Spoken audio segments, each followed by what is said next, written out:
A'udzubillahiminasyaitonirrajim. Bismillahirrahmanirrahim. Assalamualaikum warahmatullahi wabarakatuh. Waalaikumsalam warahmatullahi wabarakatuh.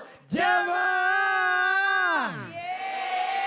Oh jamaah. Alhamdulillah. Alhamdulillahirrabbilalamin. Assalatu wassalamu ala asrafil anbiya'i wal mursalin wa ala alihi wa sahbihi ajma'in amma ba'du. Alhamdulillah hari ini kita ketemu lagi di Islam Itu Indah. Gimana kabarnya, semuanya sehat? Alhamdulillah. Ini ngomongin bicara masalah hidup ya. Hidup adalah satu takdir yang mesti kita jalani nih. Sebagaimana kematian juga merupakan takdir yang harus kita terima. Dan juga harus kita ikhlaskan. Nah memang nih sangat berat banget yang namanya mengikhlaskan kembalinya orang-orang tercinta. Kalau misalnya kita ketemu orang tua kita yang pulang udah gak ada di rumah, udah meninggal. Itu kayaknya berat banget rasanya. Tapi ada caranya nih ya. Buat kita kembali menolong orang-orang yang tercinta. Orang yang kita cintai di alam kuburnya. Aduh, ini kita pengen belajar banget tentang ini ya. Banyak mungkin dari orang-orang tua kita ya yang kita cintai, yang sangat kita sayangi udah nggak ada lagi di dunia ini, sudah meninggal. Nah, bagaimana caranya bisa membahagiakan mereka juga nih? Nah, hari ini kita belajar sama-sama tentang amalan untuk meringankan azab kubur orang tua. Apa Bu, Pak? Amalan untuk meringankan azab kubur orang tua. Dan langsung aja kita bahas satu persatu di Masya Allah nih ya. Bicara masalah tentang masalah orang nih meninggal nih ya, yang meninggal ya. Biasanya kita kalau kita bicara masalah tentang orang meninggal ini apa ya, pengennya tuh kalau bisa diterima di sisi Allah, masuk ke surganya Allah. Betul apa betul Bu, Pak? Betul kan? Nah tapi amalan-amalan apa nih yang bisa meringankan azab kuburnya, terutama orang tua kita. Yuk kita minta penjelasan dari guru kita. Yang pertama ada Bunda Tuti. Bunda Tuti izin waktunya, silakan. Baik, terima kasih Kak Fadli. Bismillahirrahmanirrahim. Assalamualaikum warahmatullahi wabarakatuh. Waalaikumsalam warahmatullahi wabarakatuh. Bismillahirrahmanirrahim. Alhamdulillahirabbil alamin wa bihi nasta'in ala umurid dunya waddin. Wassalatu wassalamu ala asyrafil anbiya'i wal mursalin sayyidina Muhammadin wa ala alihi wa sahbihi ajma'in amma ba'du. Jamaah. Oh jamaah. Alhamdulillah. Subhanallah, hari ini kita dipertemukan kembali oleh Allah Subhanahu wa taala dalam keadaan sehat walafiat, dalam keadaan iman dan Islam, dan dalam keadaan sempat untuk sama-sama mengaji di Islam Itu Indah. Mudah-mudahan duduknya kita di sini maupun pemirsa yang ada dimanapun berada mendapatkan rahmat dan ridho dari Allah Subhanahu wa taala. Berbicara tadi tentang amalan-amalan yang kita bisa persembahkan untuk meringankan siksa daripada orang tua kita di alam kubur. Kiranya kita bisa melihat satu hadis yang diriwayatkan dari Imam Ahmad dari Abu Hurairah, bersabda Rasulullah Shallallahu Alaihi Wasallam bahwa ada hamba yang soleh dalam surganya Allah mendapatkan derajat yang tinggi. Lalu hamba yang soleh itu bertanya, mengapa hamba ini kok diangkat derajatnya dalam surganya Allah? Lalu Allah berkata bahwa anakmu memperbanyak istighfar untukmu. Nah inilah amalan yang pertama, ternyata istighfar itu adalah memohon ampun kepada Allah. Tapi kita ketika mengetahui orang tua kita selama hidup, kadang-kadang kita nggak tahu apa yang diamalkan, apa yang dilakukan orang tua kita selama hidup. Karena kan beda zaman ya, orang tua kita barangkali punya salah, punya khilaf. Kalau kita berdoa, baiknya orang tua diutamakan. Mengapa orang tua diutamakan? Karena memang orang tua itu adalah orang yang paling kita cintai, yang derajatnya betul-betul di mata Allah itu sangat tinggi. Bahkan Allah itu memerintahkan kepada kita, anishkurli wali walidaika. Bersyukurlah kepadaku, kata Allah. Mengapa kita harus bersyukur kepada Allah? Karena kita mendapatkan nikmat, berbagai macam nikmat yang tak sanggup kita untuk menghitungnya. Semua dari Allah Subhanahu wa taala. Tetapi di dalam ayat ini digandengkan dengan wali walidaika, ya. Anashkurli wali walidaika. Artinya bersyukur kepada Allah dan bersyukur juga kepada kedua orang tua. Kita lahir, adanya kita di alam dunia adalah sebab adanya orang tua kita. Maka ketika orang tua kita telah wafat, tidak ada lain yang bisa kita persembahkan yang dapat meringankan daripada siksa alam kubur orang tua kita memperbanyak istighfar. Kemudian istighfar itu adalah salah satu bentuk bahwa kita itu memohon ampun kepada Allah Subhanahu wa taala. Ya Allah, Bunda suka baca doa gak? Allahumma gfirli wali walidayya warhamhuma kama rabbayani shaghira. Bahkan di TPA kalau setelah pulang selesai dalam belajar, doa setelah belajar. Semuanya mengangkat tangan. Allahumma gfirli wali walidayya warhamhuma kama rabbayani shaghira. Sampai diartikan, ya Allah ya Tuhanku, ampunilah segala dosaku dan dosa kedua orang tuaku. Maka ketika kita berdoa kepada Allah, ya Allah ampunkanlah dosa kedua orang tuaku, Allah akan mengampunkan dosa kedua orang tuanya. Maka amalan yang paling penting yang pertama adalah ketika kita selesai sholat, dimanapun kita berada, jangan lupa doakan orang tua kita yang telah wafat. Mengapa? Karena orang tua banyak jasanya kepada kita. Bahkan kita tidak akan pernah sanggup untuk membalas segala jasa orang tua kita. Maka ketika orang tua telah tiada, kita juga masih bisa bersilaturahmi dengan orang tua kita dengan memanjatkan doa kepada Allah. Ya Allah ampunkanlah dosaku dan dosa kedua orang tuaku. Sayangilah mereka sebagaimana mereka menyayangiku di waktu aku masih kecil. Mudah-mudahan orang tua kita di alam kuburnya mendapatkan tempat yang paling mulia di sisi Allah. Diampunkan segala dosa-dosanya, diterima amalan ibadahnya. Dan Allah angkat siksa alam kubur orang tua kita dengan kita selalu membacakan istighfar. Masya Allah, Bunda, ya senang banget. Ini doanya langsung Allah yang mengajarkan kita ya. Ini bicara dalam masalah Al-Quran. wali-walidayya warhamhuma kama rabbayani shaghira. Terdapat dalam surat Al-Isra ayat 23. Ini Masya Allah. Itu Jadi sudah Allah artinya itu ajarkan. udah Allah yang ngajarin Iya, sama betul. kita. Jangan sampai nggak diamalin ya. Apalagi yang namanya orang tuanya yang udah pulang ke rahmatullah nih.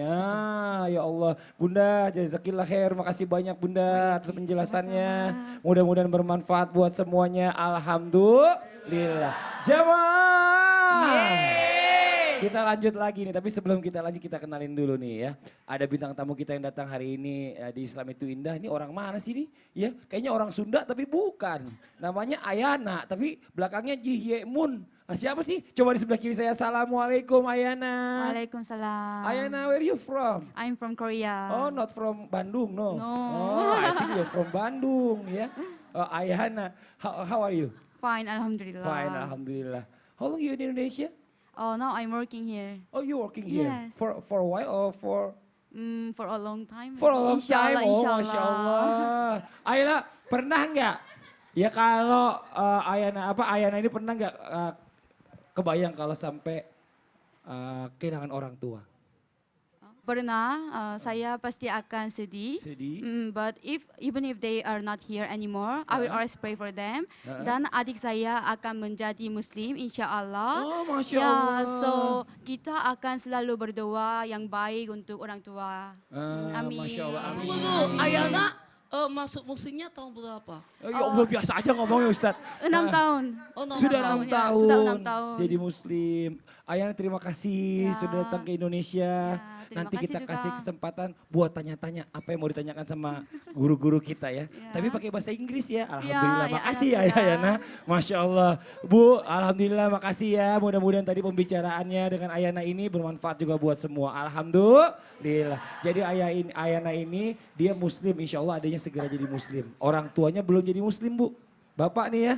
Ini dia alhamdulillah udah 6 tahun belajar jadi Muslim dan doakan ya katanya supaya adiknya cepat dan juga orang tuanya bisa masuk jadi Muslim. Amin amin ya Allah.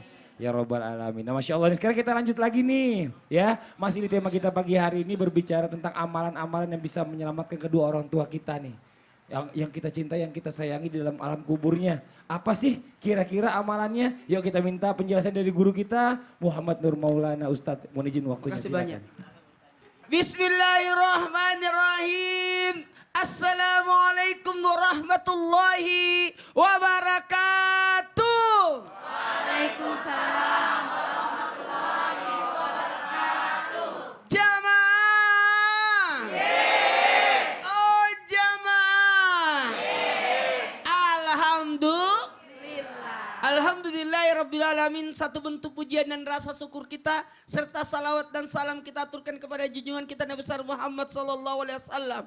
Ada syariat, ada aturan dan Allah sudah tetapkan dan alhamdulillah kita diberitahukan tuntunan itu lewat Rasulullah sallallahu alaihi wasallam dan diajarkan lewat praktek. Karena dalam artian mohon maaf, syariat yang diaturkan itu adalah karena Allah dan disesuaikan dengan sesuai petunjuk Rasulullah sallallahu alaihi wasallam. Jadi kalau beribadah dua syaratnya. Syarat yang pertama karena Allah, syarat yang kedua ada petunjuk dari Rasulullah.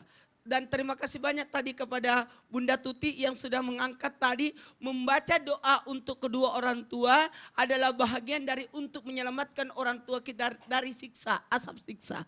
Mohon maaf, mohon izin, yang namanya manusia pasti ada yang namanya kesalahan, kehilapan, atau notabene-nya disebut dengan dosa. Mohon maaf. Karena orang tua kita adalah manusia yang bisa jadi punya dosa. Makanya sosok anak adalah yang terbaik adalah senantiasa mendoakan orang tua supaya orang tuanya terhindar dari siksa kubur atau siksa neraka ataupun kesengsaraan di alam kemudian, di hari kemudian. Mohon maaf, untuk itu tidak ada salahnya kita sebagai anak berbakti kepada orang tua dengan cara mendoakan dan melakukan amalan yang bisa menyelamatkan orang tua dari siksa azab kubur. Yang namanya kubur itu luar biasa, panjang dan lama. Karena kenapa? Penantian yang menanti dari antara alam dunia menuju alam akhirat yang dimana kiamat datang. Dari menunggu kiamat itu orang akan menunggu di alam kubur. Di alam kubur itu luar biasa. Makanya 7 hari 7 malam manusia ditanya dalam kubur. Hari ke-8 sampai 40-nya orang mati itu dikembalikan ke keluarganya. Hari 40-nya dikembalikan kepada kuburnya. Sampai 1 tahunnya dan 1 tahunnya sudah berada di alam barzah. Mohon maaf, disinilah anak senantiasa mendoakan. Salah satu doa amalan yang bisa menyelamatkan setelah tadi doa untuk orang tua, yakni membaca surah Al-Mulk. Apa membaca surah? Al-Mulk. Iya. Al-Quran bisa dihadiahkan. Karena yang terputus cuma amalnya orang tua itu yang meninggal. Tapi masih ada pahala yang bisa dikirimkan. Sebagaimana Ayana, orang tuanya bisa nggak didoakan orang tuanya? Bisa. Untuk apa? Supaya dapat hidayah. Dan yang sudah meninggal boleh didoakan. Sangat boleh. Untuk dimohon ampunkan. Dengan syarat mudah-mudahan kita mendapatkan juga kebaikan. Amin. Dengan dilandasi keimanan. Siapa yang membaca tabarak biadil mulk atau surah al-mulk setiap malam. Maka Allah akan menghalanginya dari siksa kubur. Kami di masa Rasulullah menanamkan surat tersebut. Mengamalkannya supaya terhalang dari siksa kubur. Jadi siapa yang membaca surah Al-Mulk terhindar dari siksa kubur. Dan menjadi cahaya penerang. Masya Allah. Ustadz makasih banyak Ustadz. Jazakallah khair. Masya Allah alhamdulillah ya. Sudah dijelaskan tadi Ustadz Maulana. Kalau tadi yang pertama kita mendoakan orang tua. Amalan yang kedua adalah tadi membaca surah Al-Mulk. Mudah-mudahan bermanfaat buat semua. Alhamdulillah. Jamaah. Oh jamaah. Alhamdulillah.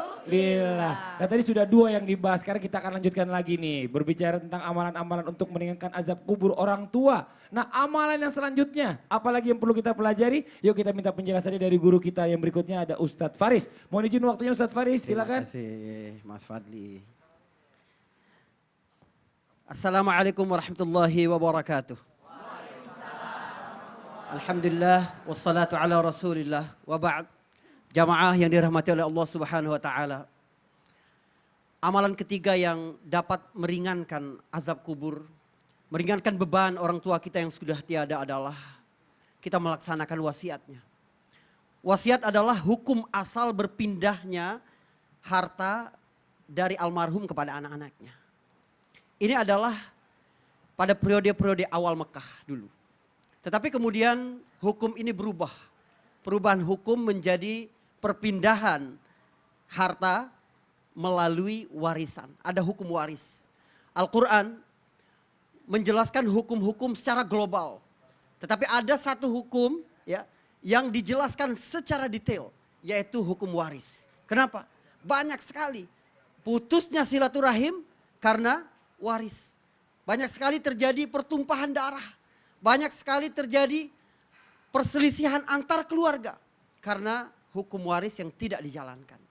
Di dalam Islam memang terjadi beberapa perubahan hukum. Misal lainnya adalah hukum ziarah kubur. Di awal-awal Islam dulu ziarah kubur dilarang karena akidah umat Islam pada waktu itu masih lemah. Maka Nabi mengatakan kuntu nahaitukum an ziyaratil qabri ala fazuruha. Dulu aku melarang kalian untuk ziarah kubur. Tapi sekarang silakan kalian berziarah. Juga misalnya hukum tentang minum minuman keras atau khamar. Di Mekah belum ada larangan minuman keras. Tetapi kemudian turun 4 ayat secara bertahap di Madinah. Sampai akhirnya minuman keras diharamkan secara mutlak.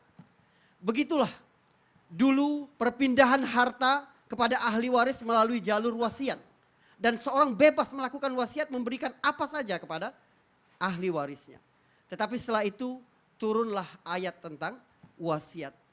Nabi bersabda dalam hadis riwayat Tirmizi, "Innallaha qad a'ta kulladzi haqqin haqqah, fala wasiyata liwarithin." Maka pertama, setelah turunnya hukum waris, ahli waris tidak boleh menerima wasiat. Jadi seorang yang meninggal, yang akan meninggal, harus berwasiat memberikan hartanya kepada yang tidak menerima waris. Yang kedua adalah maksimal memberi wasiat itu 1/3 dari harta. Sebagaimana hadis dari Sa'ad bin Abi Waqqas, riwayat Bukhari dan Muslim. Dia meminta izin, ya Rasulullah, bolehkah aku memberikan seluruh hartaku untuk disedekahkan? Rasulullah berkata, jangan. Separuhnya ya Rasulullah, separuhnya pun jangan. 1/3 ya Rasulullah. Rasulullah bersabda, "Fathulutsu wathulutsu katsir." 1/3 boleh dan 1/3 pun sudah banyak. Ini ada hikmah besar di sini. Masya Allah. Iya Ustaz. Bahwa pertama hukum keadilan. Iya. Jangan sampai kecondongan hati seorang kepada anak yang satu membuat dia memberi yang lebih banyak.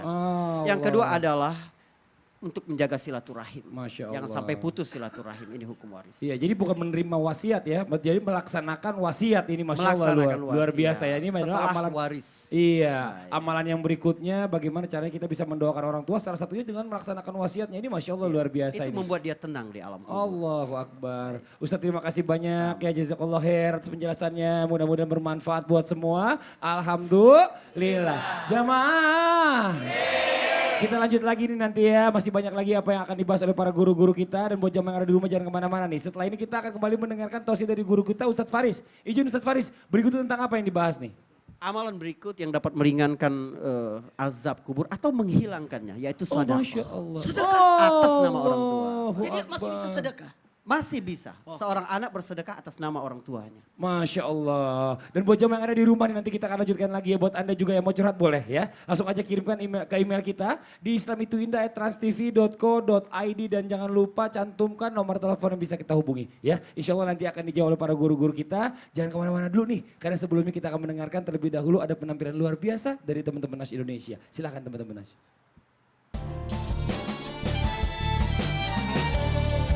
Allah